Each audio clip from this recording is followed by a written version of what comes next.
Hi guys, welcome back to the channel. I'm Office Bloke Daz. I'm Gaynor. Just the two of us, Gay. Yes. Aiden's busy. Just the two of us. Yeah, Aiden's busy editing, getting stuff out ready for the weekend. Yes. If Patreon's your thing, check out the link below as well. Loads of stuff on there, but the main thing is we've just finished the quarterback. We have. All 8 episodes are on there. All for as little as, what is it, $5 a month you get for the quarterback, $3 for some of the other stuff. But it's like I say, it's a great series, and we just finished all 8 on there. So if you've not seen it and you want to do a watch along, check it out and get over all there. At once. And it's all there. We reacted to this guy the other day, and I actually loved him. Yeah. He's just a proper legend sort of thing. Cowboy. Yeah. Kent Rollins, Yeah. his name, and I've actually tried to buy some of his seasoning. Oh, you have? I went online today to buy. He's got a shop, Right. so I went online today to have a look, see if I can buy some. But it's in the USA, so I'm not sure about shipping. But we will get a hold of some, one way or another. Or if anyone would like to send us some. Yeah, if you want to send us some Kent Rollins rub, I think it was a rub or some kind of seasoning. Yeah, I'll have a go at making something. Yeah, because I love this guy. He's absolutely a legend. He is He's iconic already especially on this channel. He's going to be especially anyway. his little dances as well. Yeah, he's someone that you can go out and sort of like sit and watch and brilliant. But this is old-fashioned biscuits and gravy. I've made biscuits and gravy. Yeah. Thought I did a great job on it. Badly. Biscuits were a bit questionable. The gravy bit was nice. Delicious. Yeah. I'm actually going to try and make it for Mike. Because I think Mike would like it. Right. He would never try it. No. Because it won't look good for him. It's the visible look, isn't it? When you look at something, you think, oh no. Yeah, it doesn't look great, but when you taste it, it's actually delicious. But we did try it in Tennessee as well, didn't we? We did, and that was delicious. It was very, very good. Yeah. But let's see what our boy Kent's got to say about old-fashioned biscuits and gravy. Let's get into it. Oh my Jiminy Cricket goodness! Thank y'all for dropping by under the barn. Guess what? We are making up some old-fashioned classic buttery flaky biscuits. Hey, they so easy, they ain't even got to rise, none at all. You just slip them in the oven, but don't think that's all. We're going to top them off with some homemade white gravy and some sausage all mixed in there. Lather it right over the top. Looks like mine. Come on, I'll save you a biscuit and I'll meet you in camp.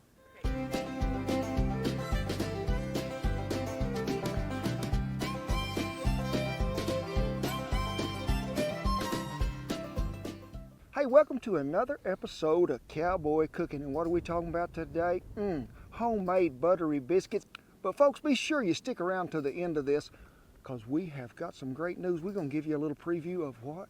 Our brand new cookbook. We got some advanced copies and I want y'all to see it. So be sure and stick around. But also, if you're a new viewer, hey, don't get left out in the cold, because it's pretty cold today. Be sure you hit that subscribe button, because we don't want you to miss out on any of these great episodes.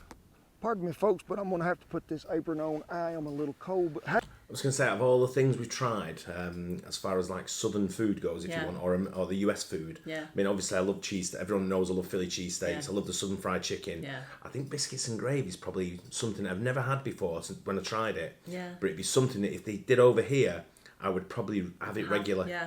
If I went into a diner and they had biscuits and gravy on the menu, I probably would have it. Yeah, I think I would as well. Quite a lot, I think, as well. I enjoyed it. I'm looking forward to this one.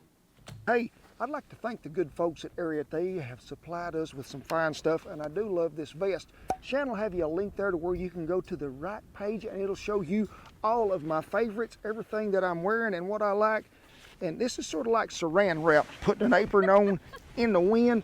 Y'all pardon me, but it is a little cold out here, it is. Before we start making these biscuits, I want you to know, use good flour, folks. I mean, it is a staple. You have to have it. And I've got to where I really love me some King Arthur flour. You can find it in a lot of stores, but we're going to start with 3 cups of all-purpose flour, if we can get it in there for the wind blowing. That is a 2-cup measure, so we'll make that 2. And we're going to try to get on the money here and have 3. So there is 3 cups of flour. Going away. Now we're going to take the sugar, which is in the car, which is not here. The car is over yonder. You better go get it. Over yonder. That's a long commute to the store, wasn't it?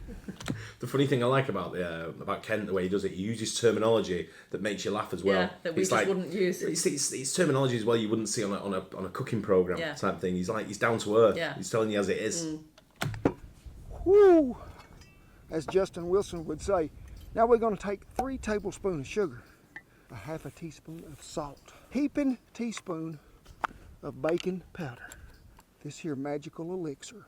What is it called? Cream of tartar, which is going to give you sort of like a double rise method. Because, folks, we ain't having to let these rise. Remember, I told you these was so easy. So this cream of tartar, do not leave it out. You got to have some of it. Make sure you mix all them dry ingredients well. But the secret to these biscuits, more than anything else, what is it, Shan? Everybody's favorite. Yes, love. But you in the third row by the fresh cow patty. Yeah. Oh, he moved. He is so bashful, I tell you. Butter. Yes, it is, folks. It is the creamiest, bestest thing you can put in there.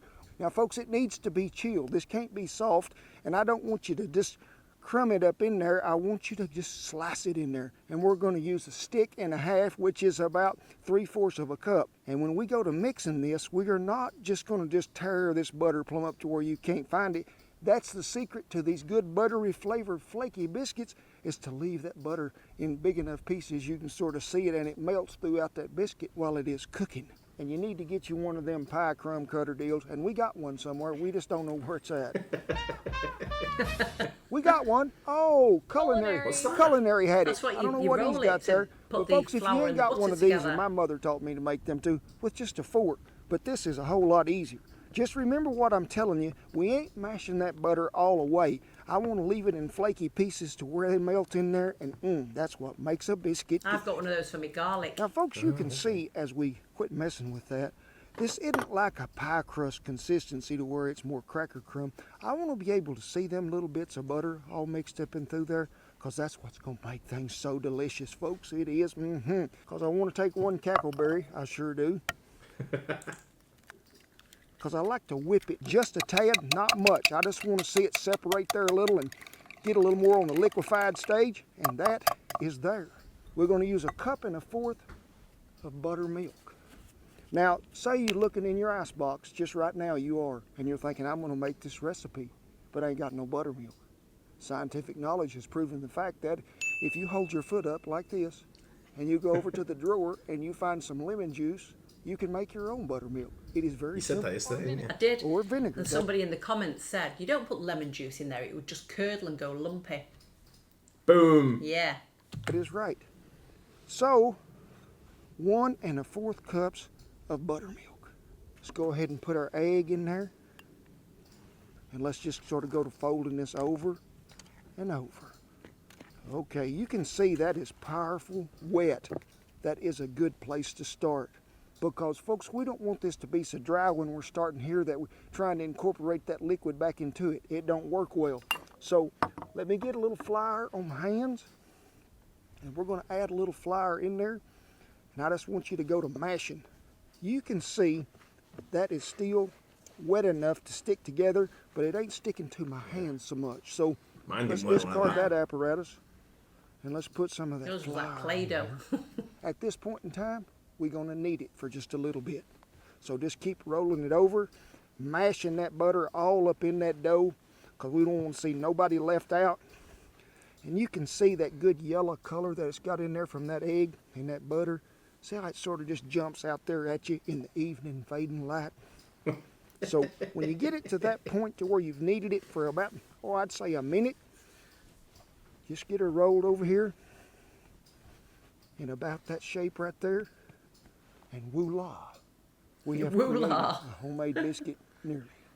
With your hands, you can pat that out to where about I'd say a 1/2 inch thick, or you can take a rolling pin, whatever you want. Let's just get it to about that thickness. And folks, when you be looking in here right now, when Shannon comes in here, see all that butter? This is what I'm talking about, making things, so good, so flaky, and I'm ready to eat me some biscuits. What about you, Big? He's covered in flour. But folks, guess what? Today we ain't got no biscuit cutter. Why? Because Kent run off and left it, that's why. But never let something like that fool you. In the pickup truck, there was a empty can of Clever Girl. Now be careful when you do this, but I want you just to cut that bottom out of it. And don't be thinking this was a really good knife to start with. This was something I also had in the pickup. So we're going to just cut this out of there. Now I've got a friend who you know called Mike lives in Houston. Yeah. Right? Does he remind you of him? Yeah. Yeah. I remember playing golf with him one day and he said something like, he took a shot that just sort of like went like that and he went, that ball flew like a dead duck. I'm like, what? But he had me laughing every time he made a bad shot, I went, dead duck. Remember that leftover butter that we might have had? Let's just take that butter, because this was sort of warming over there by the coals, and let's give it a good greasing. Take your biscuit cutter. Biscuit cutter. Well, I love this guy. There you go. Voila, we have a biscuit. So when you get to this point and you done cut them first biscuits out of there, bring this back together and just mash it up here to where we can start. I don't want you rolling it around there and going to kneading and all this stuff, because guess what? An overworked biscuit is a dry biscuit, and we don't want our biscuits to be overworked. Now this will usually make about, I'd say, 12 to 15 biscuits. That's what we're shooting for today. Dookie. You like a biscuit? What do you think, Dookies? Hey. Do y'all need a little dough? Okay. Well, we got her fired up, we did. Now, I have a pretty tight layer of coals around a tall trivet, really heavy on top, because we can keep an eye on that. Cooking biscuits sometimes in a Dutch oven can be a little intimidating, especially in about a 20-mile-an-hour breeze, which we have today. So we may have to rake these coals back or add a little more to them. You can always add heat to it to cook it, but when it's burnt, you can't take that away. Yeah. So be sure you manage your fire well. Also, one thing I want to tell you too, been having a lot of questions, keep that fire source going, because you can't just make them coals automatically. So make sure you have twice as many as you need. We'll rotate the lid one way in a minute, the bottom the other, to try to even out any hot spot if we have more coals on one side or the other. Incredible, right? Yeah.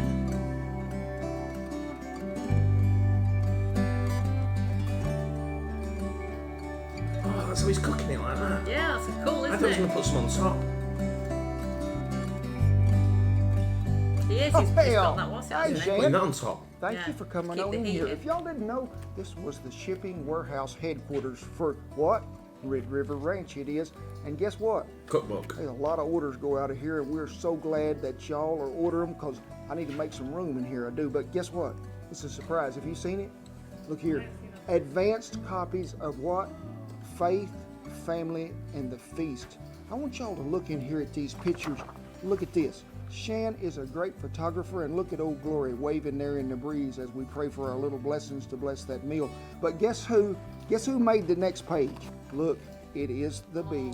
You know what I like about this is if you guys have seen our first cookbook, they changed the pages, and so they're glossier. I'm sure this is an advert, And but I'm so leaving the it running because I want to pictures see this. stand out more. they- I don't know if you can tell from like They jump out. this. Look at that. Out there on the Bale Ranch, and what does that say? My people will live in peaceful dwelling places, in secure homes, in undisturbed places of rest. Isaiah 32:18. Well, there's a lot of recipes, as y'all know, and a lot of great pictures and stories, but there's a lot of faith-based in Scripture that Shan has matched up with some glorious pictures, because, hey, this is all due to God's creation anyway, and she does a great job taking pictures. Let's just turn the page. Whoa, looky That here. looks yummy. Green onion and scalloped potatoes. Shan got Nice. real brave. This time she did, and she went all out. And she went to the holy grail of all desserts, nanner pudding. And look at the way she's got that layered in it. We photographed that on the front porch when it's actually just sitting on the concrete, and I put some burlap down. And it is good eating too. But folks, it's got so many great pictures in it, and we're so blessed to have it. And we can't wait till March 17th when the book Faith, Family, and the Feast comes to your living room. It'll be a great day, it will. Thank y'all, and hey, keep ordering, I'll keep a packaging. Yeah, I'm going to get one. Well, Yeah. you see me take that heat off the top. When I looked down there, all them biscuits was even brown all the way around. So we got rid of that heat, replaced the lid back on there. You see me take my hand and get pretty close to them coals, and I could hold it a long time. Wasn't a whole lot of heat left in them little oak coals. So we added some more right across there just to get them all the way around, to get that extra added heat to crisp up that bottom just a little bit more. And remember, folks, that little fork right here, it will save your life. You can take it, reach over, pull them sidewalls back a little. You can see if there's any browning up the side. So always have a fork with you. Well, the mold biscuits is done, sitting right there, staying warm by Christine. It is a done deal. But if you're going to have biscuits, what do we got? We got to have us some gravy. We're going to put some sausage in that today. You seen me cooking it, brown it up or crumble it up really good. Well, you know, folks, making gravy, I was never taught there was ever a recipe. It was just grease, it was flour, it was milk, cream, whatever you got, and you just make it till it's the right consistency. Gets too thick, thin it down with some milk or water again. But y'all are in luck today. We're going to flash you up a little recipe up there to where you can make gravy just like I do every time. I have put me some bacon grease in here because I saved it. We're going to let it get hot. I have some of that good King Arthur flour in here, and you can see as it starts to bubble along there with them sausage crumbs that might have been left in there, we're just going to go sifting a little flour in there. A really important tool you need to have at this time is a spatula that's got seeing eye holes through it. Because, folks, this is the best way to keep them lumps out of that gravy. But I like to let that roux cook a little, so we're going to add a little more flour. Make sure you stir it up again, and you can see the thickness now starting to take place a little. Is that what that's as for? we run it back around through there. Is that what that's for? Them spatulas with the holes in it? It's to take out lumps like that? I didn't know. I thought it was like if you're picking something. I thought it was pick it up to drain it, yeah. To, yeah, that's what I thought. I guess you can use it for anything. But that sounds more legit, doesn't it? So we are getting close. When you get ready to add the milk, folks, have the stirring apparatus on hand. So I'm just going to pour a little in here at a time. Go to stirring as soon as it hits it, because I do not want no lumps, clumps, or abrasions to come back in this gravy. But you can see it is beginning to thicken right there on its own. So when you get into this point, hey, let's add a little more milk because I want enough gravy to go around for all them biscuits. And we're going to introduce it to some more hog meat, which is a ½ pound of good sausage. Dump her right in there. Give it a good stirring, and we can still thin it, folks, even though it's like this. So don't thinking you can't, because you can. So we're going to thin this a little more. Like I say, that pork has got some salt in it, so we probably won't have to salt any. If you want some black pepper in there, be sure and shake her on there, because it's what I'd call a done deal. Whew. Can you see all that goodness? I can. It's what I call a complete meal. Yeah, you got gravy. See, when you made it, we put like sage in there, and we put a few different things in, didn't we, different for herbs. flavouring. Yeah. But that's this is like traditional. Is this guy Texan? Do you know? No. Oklahoma? Yeah. Yeah, I knew he was from that way somewhere. You got biscuits and you got meat. This is such a simple pleasure that you can create, and these are old-timey, old-fashioned biscuits that have been so good. And the Big says, folks, y'all got time, because he has been an official biscuit checker for years. Nice and flaky. You can just smell that goodness of that. I can smell it from here. Can you try these for me? Is it pretty good? So you're going to see it. Can you wait? No, you got to wait for it. Don't even think you can have it, because you're going to wait for it. Okay, good boy. I have cooked this on ranches so many times for breakfast, and hey, I love to have breakfast at lunch or at supper time. Don't make me no difference, but I am fixing to reap the benefits of what I have sowed here.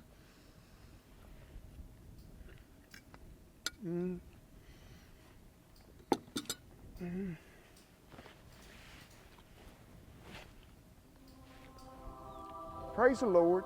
Pass the biscuits, and Lord, while you got them there, would you smooth some of that gravy over the top of mine, because they're so good. I run to the table every day for some of that eating, folks. You just get that old-timey flavor of that biscuit. But folks, when you can tie that all up with some good gravy with that bacon grease, throw that sausage back in there, it's a happy meal. It didn't come in a sack, it come on a plate, and it is fine dining. As always, folks, we hope you enjoyed, because we sure did. And I tip my hat to all our servicemen and women and all the veterans who have kept that old flag flying above camp. God bless y'all. Now, folks, for the rest of you, book tours coming up. We're going to be at a lot of cities. It'll pop up there. You'll see it. We'd love to see you, each and every one there. Brilliant, right? Yeah. It's definitely something I've got to make for Mike. Yeah. Because I think looking at it, he would never try that in his life. And if he tried it, he'd love it. I think he's one of them where he'd want it all the time. Yeah. It's definitely a food that he'd like. It's a bit like what was that place down the road? Yeah, Cowtown Grill. Yeah. It was when I first introduced him to buffalo chicken. Yeah. And stuff like that, and he was like, "Never had buffalo chicken. I think the sound of it, buffalo." Yeah. Sort of thing. And then he had it, and he was like, "Yeah." And I said to him, "Have you been to that Cowtown Grill?" He went, "I've had it about 6 times last week." Delivery. He was hooked on it. Yeah. And I think he'd be the same with sausage and gravy. I do as well. So we'll have to make some and let him try it as a thing for that. Yeah. But this guy just makes you so happy and like he just puts a smile on your face, doesn't he? And his wife's like quite a lot younger than him. Oh really? Yeah. Oh, fair play to that. Yeah. So he's doing something right. yeah, exactly. But he's just a happy-go-lucky guy, isn't he? Sort of thing. Yeah. I just love the basicness of being out on the plains there, like the way he is on the ranch or wherever he is, and he's just sort of like cooking it up and just loves sort his of like, faith. But he's cooking in like with coal and Dutch ovens and stuff like that, which is not easy to do, I don't think. No. But he's got it down pat. Yeah. Guy's a legend, man. Yeah, really like this guy. There'll be plenty more coming from him if you want it like this than on the channel, because he's, for me, if you don't, I'll just watch it on my own, because it's absolutely brilliant. Yeah. But anyway, Kent Rollins with old-fashioned biscuits and gravy. Hope you guys enjoyed it. Don't forget to like and subscribe, and we'll see you on the next one. Cheers.